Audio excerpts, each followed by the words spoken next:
Hi everyone, welcome to this executive summary of Harvard Business Review, January-February 2026 issue. The cover theme this month is Rethinking Non-Stop Transformation, a timely topic for as organizations worldwide grapple with change fatigue. The key insight from this issue is that real progress comes from steady adaptation and not endless upheaval.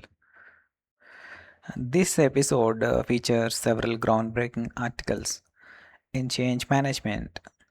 Let's first challenge the transformation obsessed culture. And leadership coverage includes guidance on navigating founder transitions. Technology and analytics offers a systematic approach to AI experimentation. We also have insights on why big companies struggle to negotiate great deals. And finally, we will also dive into project driven organizations as well as fastvertising approach to marketing. Let's start with the cover story. The numbers are striking. 95% of organizations surveyed by Accenture had undergone more than two major reinventions in just 2 years, with 61% undertaking at least four. This pace is just unsustainable. The authors argue that chronic transformation breeds change fatigue that drains morale. Partners and investors grow wary of long term commitments. Resources flow to organizational cleanups instead of innovation. And critically, the real strategic issues often go underaddressed because leadership is too focused on transformation itself. The key insight here is the best way to manage transformations is to minimize the need for them. This doesn't mean avoiding change, it means building adaptive systems that evolve continuously rather than lurching from crisis to crisis. The authors prescribe four practical actions for building self renewing organizations. First, master systems management. Optimize the whole business system, not individual pieces in isolation. Understand that total value includes synergetic relationships among parts. Second, detect emerging realities early. Build measurement systems that spot signals before transformation becomes the only option. Third, increase agility to keep problems small. Foster aligned autonomy, empower teams closest to the work to act on real time information while staying anchored to the shared purpose. And fourth, grow value for all stakeholders rather than just shifting it from one group to another. Organizations that execute these four actions build durable competitive advantage and rarely need wholesale reinvention.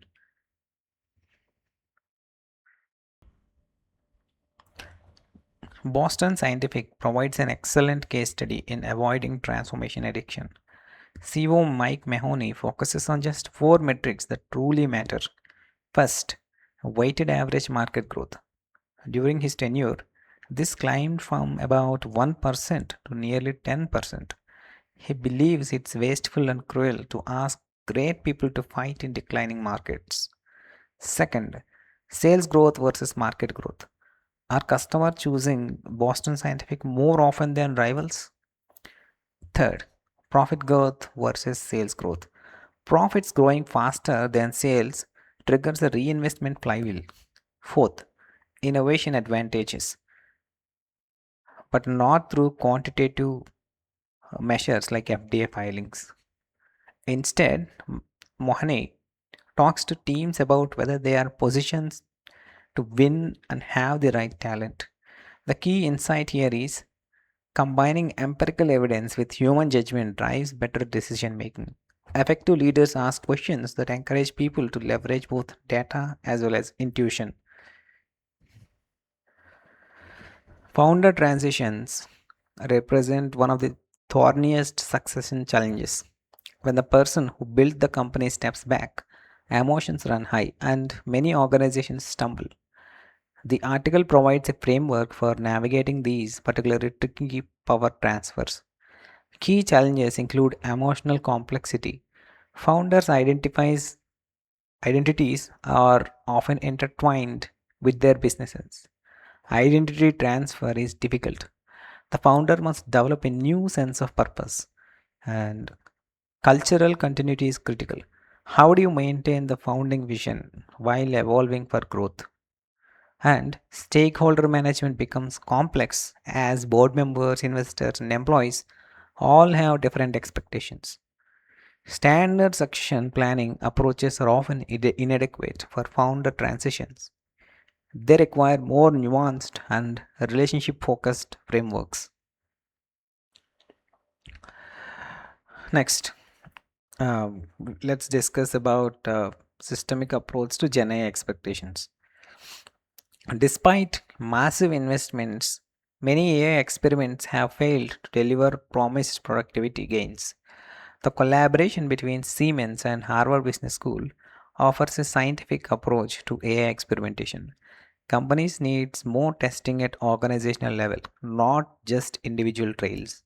The insight from Von Hersner is profound. These experiments aren't just about proving a business case for the technology, they are showing people how Gen AI can empower them, not replace them. The systemic approach involves defining clear hypotheses, designing controlled experiments at organizational scale, measuring outcomes rigorously, including adoption and engagement, iterating based on findings, and critically addressing the human side through work redesign and trust building. Half or more of the secret sauce is in organizational change, not technology. Now let's talk about the project driven organization.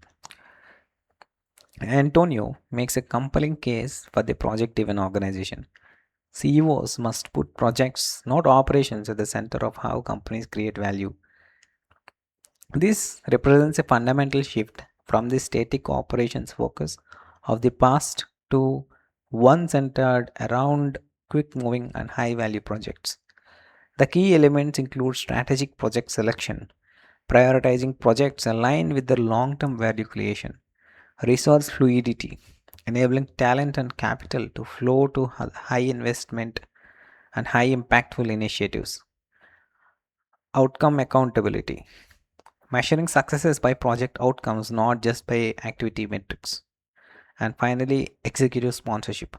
The C suite must actively champion and protect strategic point projects. This shift unlocks the innovative potential that companies need to stay competitive in a rapidly changing market. Next, moving to the marketing at the speed of culture. Ryan Reynolds and his marketing firm Maximum Effort pioneered fastvertising, quick response ads that go viral. His philosophy is striking. Too much time and too much money will murder creativity.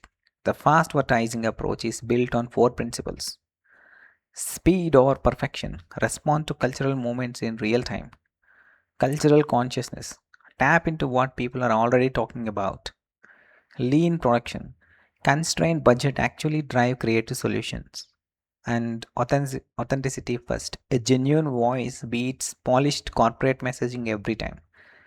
The article from Harvard Business School faculty provides a practical guide for deploying this approach. For CMOs looking to break through the noise, fast advertising offers a model for creating culturally relevant content that earns attention rather than buying it. Now let's move to McKinsey's AI transformations. The HBR interview with McKinsey's Bob Sternfels offers fascinating insights into consulting's future. One striking revelation: when asked how many people McKinsey employs, Sternfeld says 60,000, that's 40,000 humans and 20,000 AI agents.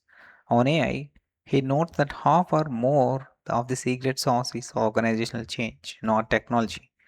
CEOs often struggle with conflicting advice from CFOs and CIOs on whether to lead or follow in AI adoption. McKinsey is shifting from an advisory model to outcome delivery. About a third of revenue now comes from underwriting outcomes, and Stanfeld hopes to reach maturity by the end of his tenure. On human skills in the AI age, he is focusing on aspirational setting, judgment, and novel thinking, areas where AI falls short. Interestingly, McKinsey is again prioritizing liberal arts majors as potential source of creative, discontinuous thinking. Now let's move to managing internal talent markets. New research on internal talent market reveals a stark trade-off. Firm dictated assignments are projected to be 33% more productive than random assignments, but preference based matches are 38% more personally valued by employees. So, how do you get both? The researchers recommended a hybrid model that offers that allows workers to express preferences while giving firms the power to influence matches. Three key practices are: provide better information. Employees often lack clarity on their strengths and company priorities. Offer incentives. Nudge desirable candidates towards well matching roles. And finally, balance autonomy with oversight.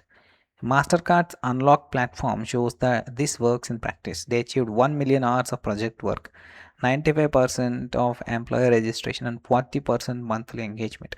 The key insight here is giving employees too much discretion can be costly, but the right hybrid approach balances satisfaction and productivity. Now, let me summarize the key executive takeaways from this issue. On transformation, build adaptive ecosystems that evolve continuously rather than lurching from upheaval to upheaval. On AI strategy, test systematically at organizational level and remember that work redesign matters as much as technology. On leadership, founder transitions require frameworks beyond standard succession planning due to their emotional complexity. On marketing, speed beats perfection in cultural movements. Constraints drive creativity and authenticity wins. On projects, CEOs must shift from operations focused project driven organizations that enable fluidity. And on talent, hybrid models give employees choice while maintaining firm influence over productivity. These insights are interconnected. They all point toward a more adaptive, human centered, and continuously evolving organizations.